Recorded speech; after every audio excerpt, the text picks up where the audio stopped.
પુષ્ટિ માર્ગમાં 84 અંકનો મહિમા. પ્રભુમાંથી વિખૂટા પડેલા પ્રભુના અંશરૂપ જીવાત્મા પૃથ્વી પર 84 લાખ દેહ યોનિ ધારણ કરે છે. જીવાત્મા 84 લાખ યોનિના જન્મ મરણના ચક્રમાં ફરતો ફરતો માનવ દેહ ધારણ કરે છે. ત્યારે તેને ધર્મ આચરણનો અધિકાર પ્રાપ્ત થાય છે.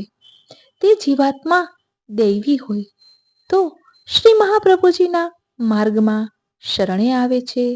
આમ 84 લાખ યોનિના પ્રતિનિધિઓ તરીકે 84 વૈષ્ણવોને પસંદ કરવામાં આવ્યા છે. એક એક વૈષ્ણવ 1 લાખ યોનિના જીવોનું પ્રતિનિધિત્વ કરે છે.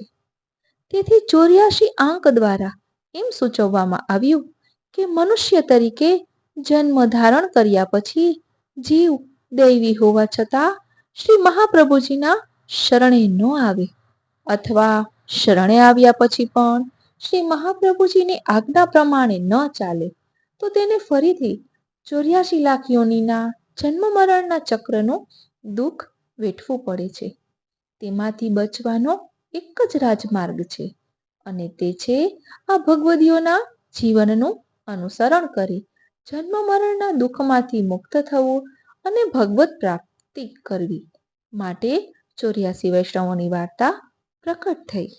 જય શ્રી કૃષ્ણ.